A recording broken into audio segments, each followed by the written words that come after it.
हाय बच्चों, reboot math में आपका स्वागत है। वैसे तो ये चैनल मैथ्स के लिए हमने बनाया है, लेकिन बच्चों की बड़ी डिमांड है कि सर भौतिक विज्ञान यानी फिजिक्स में भी कुछ पढ़ाइए, कुछ बताइए, फिजिक्स के बारे में भी कुछ हमें ज्ञान मिले।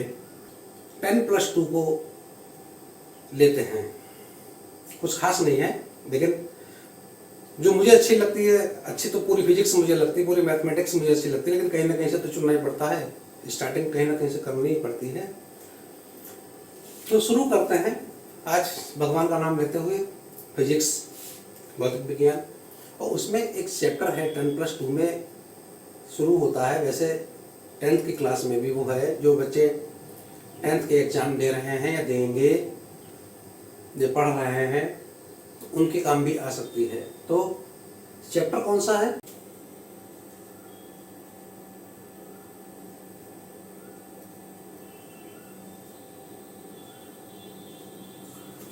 ऑप्टिक्स बोले तो प्रकाशिकी।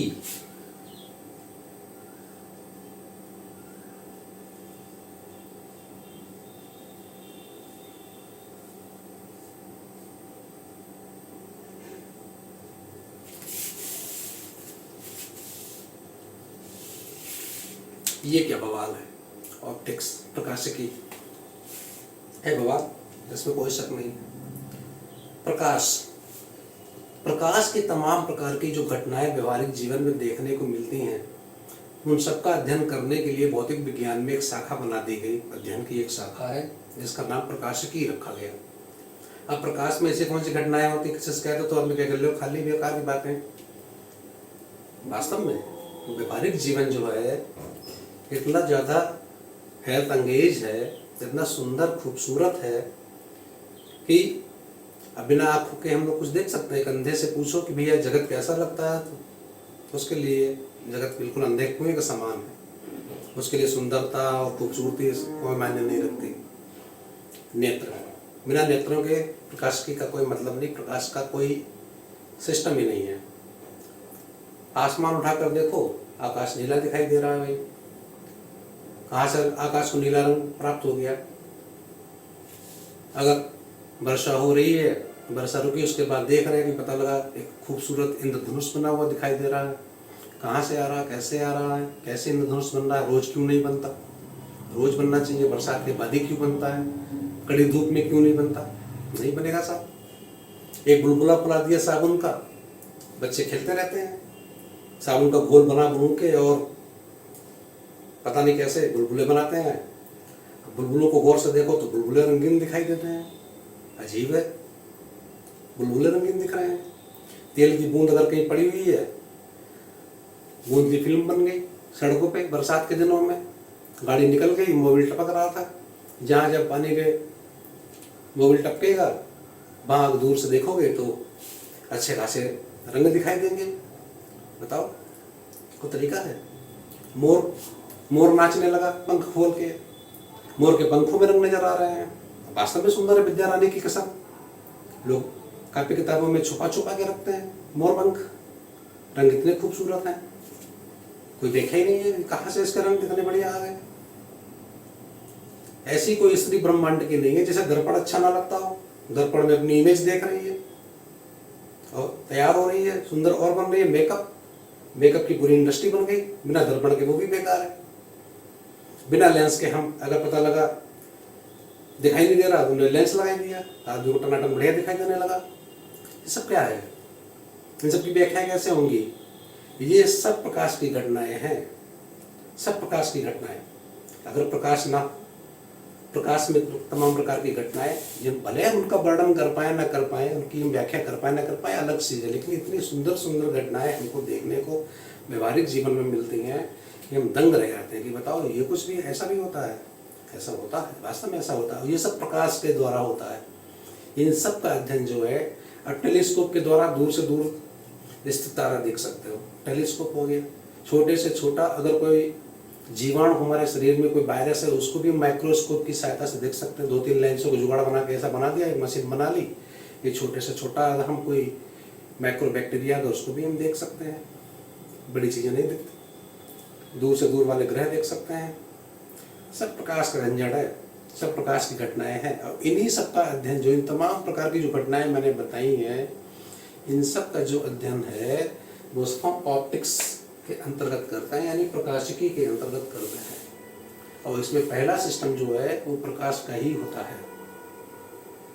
प्रकाश क्या चीज़ है? अगर प्रकाश नहीं है तो जो कुछ भी अभी मैंने बताया जैसे भी यूजलेस हो जाएगा, अर्थहीन हो जाएगा, इसका कोई मतलब नहीं रहेगा। जैसा मैं पहले बताया था कि एक अंधे व्यक्ति के लिए जिसके नेत्र नहीं है, उसके लिए इन सब चीज़ों का कोई मतलब नहीं है। ना वो इंद्रधनुष देख सकता, ना वो सुंदर जगत देख सकता, ना वो अपना चेहरा देख सकता, नथिंग।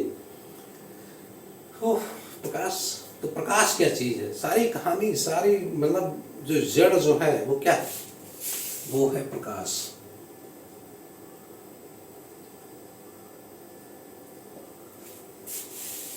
अब प्रकाश नाम का लड़का को चिढ़ न जाए कि जो सब हमको झंझटी बता दिया, लेकिन है प्रकाश झंझटी, बहुत बवाल है प्रकाश में। प्रकाश क्या चीज है? कैसे पहचाने प्रकाश को? लाइट चली गई, आपको दिखाई नहीं दे रहा, माचिस लाओ भाई, माचिस, देखो ये है प्रकाश। जैसे माचिस जलाई तो कुछ ना कुछ दिखने लगा। प्रकाश क्या खूबसूरत है।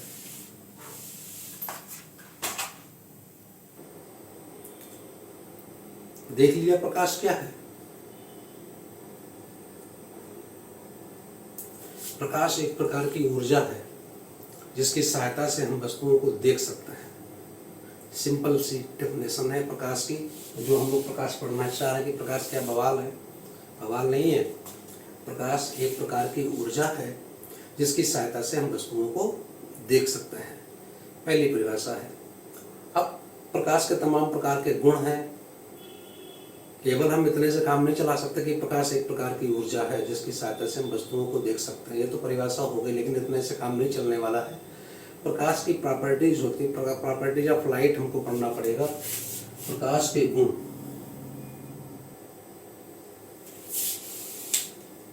प्रकाश के गुण हमको पढ़ने पड़ेंगे। प्रकाश की प्रॉपर्टीज को हमें जानना पड़ेगा कि प्रकाश की प्रॉपर्टीज क्या क्या है।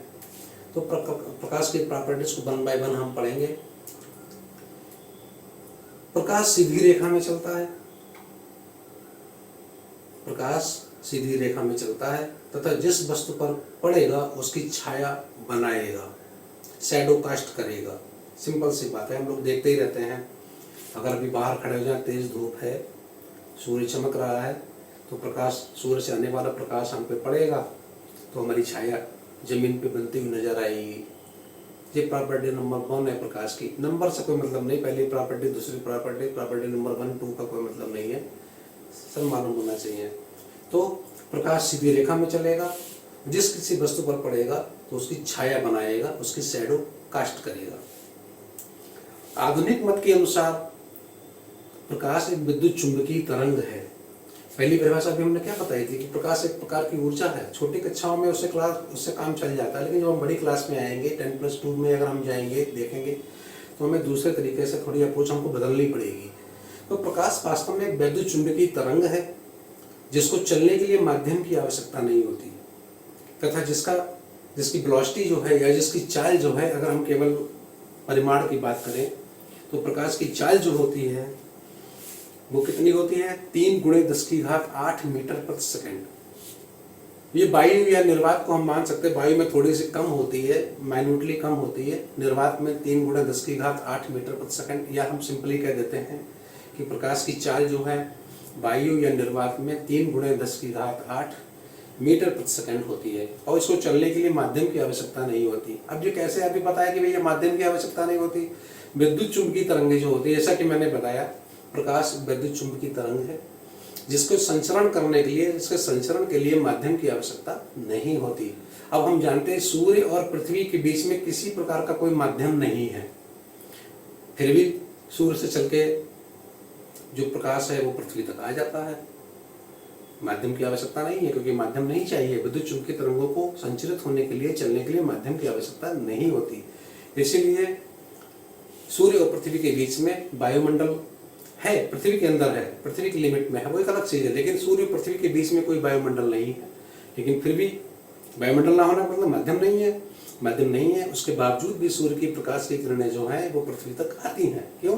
क्योंकि प्रकाश विद्युत चुंबकीय तरंग है और उसके संचरण के लिए माध्यम की आवश्यकता नहीं होती। और इसका वेग कितना है, प्रकाश की चाल कितनी, कहीं कहीं पर प्रकाश का वेग लिखा जाएगा, कहीं कहीं पर प्रकाश की चाल लिखा जाएगा, तो उससे कोई कंफ्यूज होने की जरूरत नहीं है। वैसे वेग और चाल में थोड़ा सा डिफरेंस होता है। हम जानते हैं कि वेग जो है एक वेक्टर क्वांटिटी है, सदिश राशि है, चाल जो है अदिश राशि है। लेकिन जब वेक्टर क्वांटिटी में हम केवल परिमाण की बात करते हैं तो वो भी लगभग अदिश राशि की तरह ही काम करती है, तो वो कोई मैटर नहीं है। यहाँ पे अपने हिसाब से आप इसको समझ सकते हैं, कोई दिक्कत नहीं। तो प्रकाश की चाल जो है वायु या निर्वात में हम कह सकते हैं इन जनरल 3 × 10⁸ मीटर प्रति सेकंड होती है। चूंकि प्रकाश की सहायता से हम वस्तुओं को देख सकते हैं, यहाँ पर गौर करने वाली बात यह है कि प्रकाश स्वयं में नहीं दिखाई देता, उसकी सहायता से केवल वस्तुओं को हम देख सकते हैं। अब प्रकाश अलग अलग रंगों का हो सकता है, कई रंगों का प्रकाश हो सकता है, प्रकाश में कई सारे रंग हो सकते हैं, प्रकाश कई रंगों से मिलकर बना हुआ हो सकता है। हम लोग मानते हैं कि प्रकाश 7 रंगों से मिलकर बना हुआ है। तो है क्या वास्तव में? चूंकि हमने ये माना है कि प्रकाश एक विद्युत चुंबकीय तरंग है, एक प्रकार की ऊर्जा है, तो वास्तव में ऊर्जा को घटते क्रम में या बढ़ते हुए क्रम में तरंग दैर्घ्य की, अब यहाँ पे एक टर्म आने वाला है तरंग दैर्घ्य, जिसको हम लोग बोलते हैं इंग्लिश में वेवलेंथ। तो प्रकाश का जो कलर जो है, जो रंग जो है, वर्ण जो है, वो निर्धारित होता है इसकी वेवलेंथ से, इसकी तरंग दैर्घ्य से, या हम आवृत्ति भी कह सकते हैं।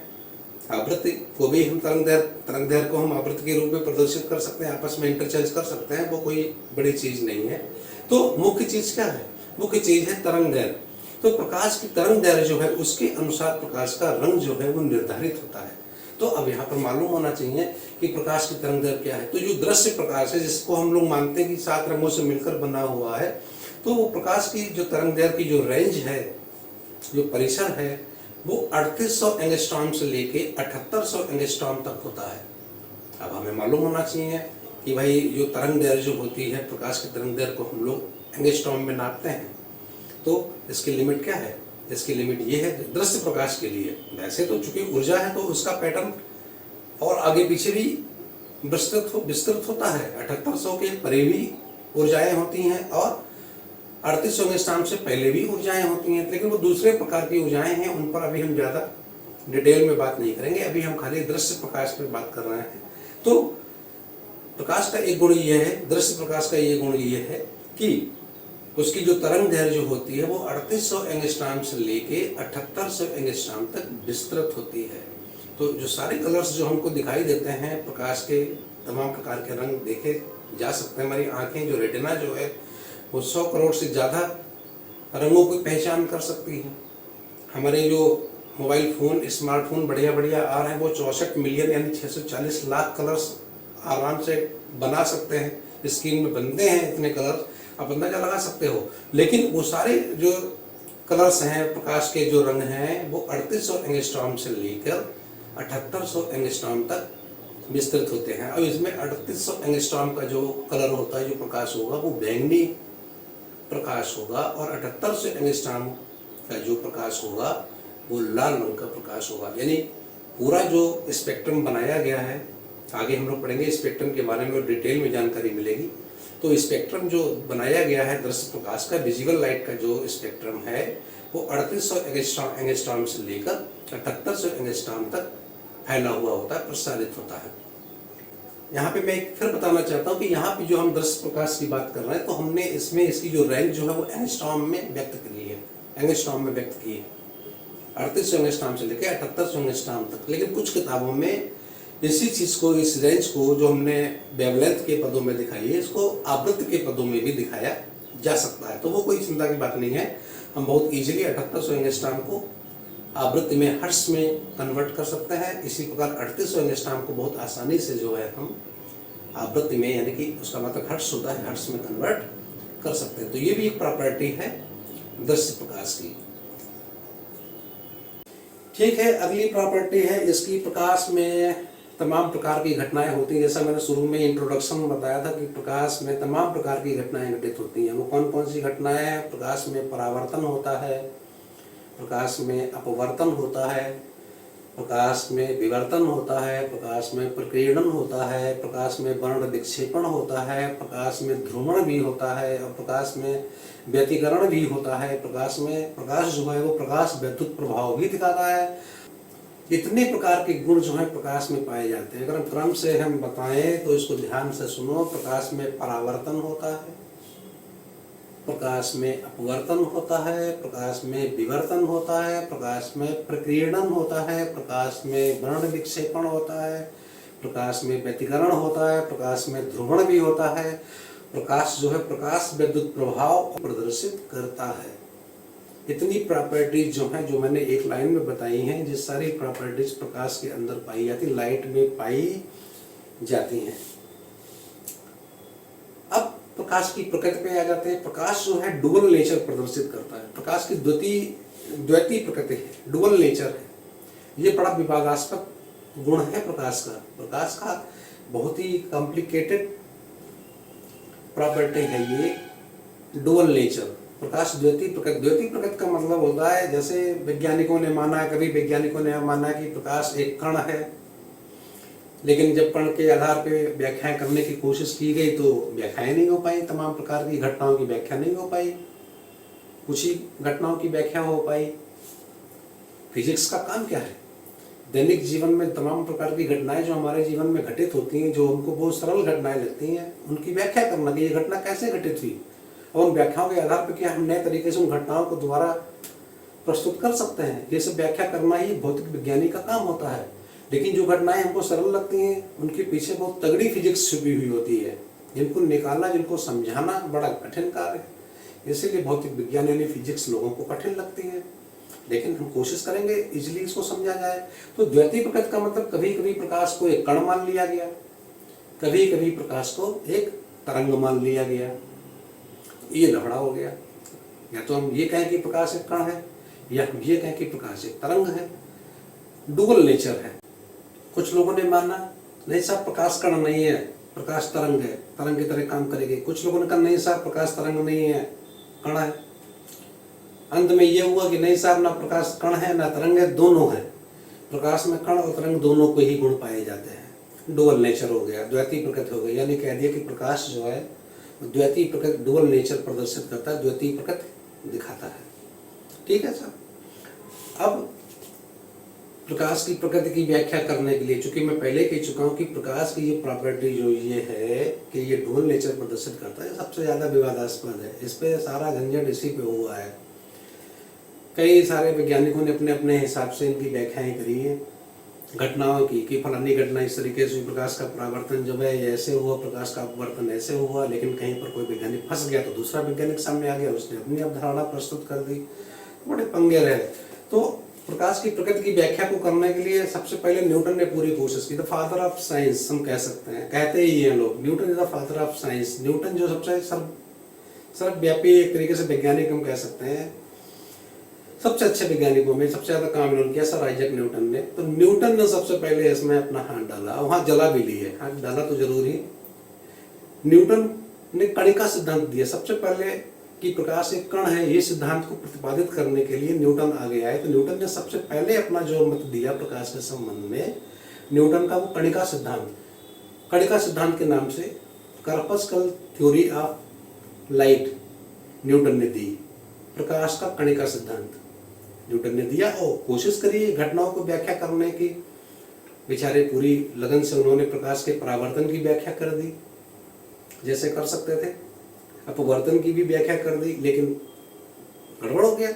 परावर्तन की व्याख्या तो उनकी स्वीकार कर ली गई, लेकिन प्रकाश के अपवर्तन की व्याख्या वो उतनी अच्छी तरीके से नहीं कर पाए। दूसरे उनके जो साथी कोलिग्स, जो अलग साइंटिस्ट अपनी थ्योरी लिए बैठे थे, उनको वो कन्विंस नहीं कर पाए।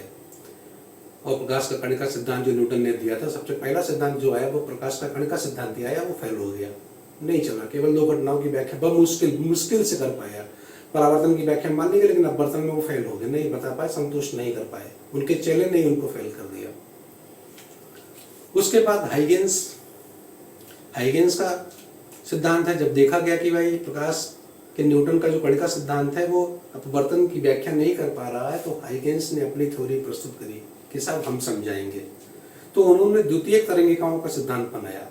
सेकेंडरी वेवलेट्स ऑफ लाइट, तरंग मानते हुए कि प्रकाश एक तरंग है। कण वाला सिद्धांत न्यूटन का फेल हो गया, तो हाइगेंस ने तरंग सिद्धांत बनाया कि प्रकाश एक तरंग है और तरंग के हिसाब से चलती है। और तरंग का सिद्धांत के आधार पे उन्होंने अपनी थ्योरी को आगे बढ़ाया। लेकिन कुछ घटनाओं की व्याख्या हाइगेंस अपने प्रकाश के जो द्वितीयक तरंगिकाओं का सिद्धांत था उससे कर पाए। अंत में वो भी कुछ घटनाएं ऐसी और आधुनिक, जैसे जैसे फिजिक्स मॉडर्न होती चली गई, नई नई खोजें होती चली गई, आविष्कार होते चले गए, पीछे की थ्योरियां अपने आप धीरे धीरे असफल होती गई। वो नई मॉडर्न घटनाएं जो घटित हो रही थी, नई नई चीजें सामने प्रेक्षण आ रहे थे, वो संतुष्ट नहीं कर पा रही थी। तो हाइगेंस का द्वितीयक तरंगिकाओं का सिद्धांत भी फेल हो गया। अब प्रकाश वैद्युत प्रभाव जो था वो तरंग सिद्धांत से नहीं संतुष्ट हो पा रहा था, सिद्ध नहीं हो पा रहा था, उसकी व्याख्या नहीं हो पा रही थी। तो यहाँ पर एक और मॉडर्न जमाने में 20वीं शताब्दी की शुरुआत में एक प्लांक नाम के, मैक्स प्लांक थे शायद, प्लांक नाम के एक वैज्ञानिक थे, उन्होंने अपनी अवधारणा प्रस्तुत कर दी, क्वांटम थ्योरी ले आए वो। तो क्वांटम थ्योरी के आधार पर, फोटॉन सिद्धांत के आधार पर फिर प्रकाश की व्याख्या करी गई। उसके आधार पर प्रकाश वैद्युत प्रभाव और क्रॉम्पटन इफेक्ट की व्याख्या हो गई। इस तरीके से प्रकाश की प्रकृति को दिखाने के लिए, सिद्ध करने के लिए, समझने के लिए 3 सिद्धांत दिए गए हैं। बारी बारी से हम उनका भी अध्ययन करेंगे। प्रकाश का कणिका सिद्धांत न्यूटन ने दिया, प्रकाश का द्वितीयक तरंगिकाओं का सिद्धांत हाइगेंस ने दिया, प्रकाश का फोटॉन सिद्धांत प्लांक ने दिया, क्वांटम थ्योरी ऑफ लाइट। तो इस तरीके से प्रकाश में बहुत कुछ है, बहुत कुछ हमें सीखने को मिलेगा। तो ये आज हमने प्रकाश की प्रॉपर्टीज बताई हैं। प्रकाश क्या चीज़ है, इस पर हमने प्रकाश डाला है, प्रकाश पे ही प्रकाश डाल दिया कि प्रकाश क्या चीज़ है। इस चीज़ को हम आगे की वीडियोज में कंटिन्यू करेंगे। और जो कुछ भी मैंने प्रॉपर्टीज के रूप में बताया है, प्रत्येक प्रॉपर्टी में लिखा हुआ प्रत्येक शब्द अपने आप में एक चैप्टर है। अगर हमने ये कहा कि प्रकाश एक प्रकार की विद्युत चुंबकीय तरंग है, तो विद्युत चुंबकीय तरंग के नाम का एक चैप्टर आपको मिलेगा, आपको पढ़ना पड़ेगा। अगर हम ये कहते हैं कि ये प्रकाश में परावर्तन है, अपवर्तन है, विवर्तन है, प्रकीर्णन है, वर्ण विक्षेपण है, ध्रुवण है, व्यतिकरण है, तो ये खुद में अपने आप में एक एक चैप्टर है। परावर्तन पे एक चैप्टर मिलेगा, अपवर्तन पे एक चैप्टर मिलेगा, प्रकीर्णन पर भी छोटा टॉपिक मिल सकता है, वर्ण विक्षेपण पे एक आपको चैप्टर मिल जाएगा, उसके बाद फिर व्यतिकरण पे चैप्टर मिल जाएगा, फिर ध्रुवण पे चैप्टर मिल जाएगा, प्रकाश वैद्युत प्रभाव पे चैप्टर मिल जाएगा। क्रॉम्पटन इफेक्ट पे आपको चैप्टर नहीं मिलेगा, 10+2 तक उसकी लिमिट नहीं है, वो उसके आगे बीएससी की क्लासेस में आपको पढ़ने को मिलेगा, वहाँ जाने की जरूरत नहीं है। उसके बाद जो मैंने बताया डुअल नेचर ऑफ लाइट, तो इस पर भी न्यूटन का कणिका सिद्धांत, इस पर एक चैप्टर मिलेगा। हाइगेंस का द्वितीयक तरंगिकाओं का सिद्धांत, secondary wavelets theory of light, इस पर भी आपको एक चैप्टर मिल सकता है, मिलेगा। और लास्ट में क्वांटम थ्योरी ऑफ लाइट, इस पर भी पूरा आपको एक चैप्टर मिलेगा। तो इतना मटेरियल आपको ऑप्टिक्स यानी प्रकाशिकी के अंतर्गत पढ़ना है। ये सब पूरी प्रकाशिकी यानी फिजिक्स की एक छोटी सी शाखा है जिसमें आपको लाइट के बारे में सब कुछ पढ़ना है। 1 बाय 1 हम इन सारे चैप्टर्स को कवर करेंगे। तो बने रहिए, मजा आएगा, अच्छा लगेगा। तो अगले टॉपिक में हम लोग प्रकाश की जो पहली प्रॉपर्टी है वो देखते हैं, प्रकाश का परावर्तन, वो देखेंगे, वहाँ से शुरू करेंगे। आज के लिए इतना काफ़ी है। अगर जो वीडियो पसंद आया है, अच्छा लगा है, कुछ समझने की कोशिश की है या मैंने अच्छे तरीके से समझाने की कोशिश की है, तो एक काम तो जरूर करो, वीडियो को लाइक करो और इस YouTube चैनल जिसका नाम है रीबूट मैथ, इसको सब्सक्राइब तो जरूर ही करो, बहुत मज़ा आने वाला है। ओके।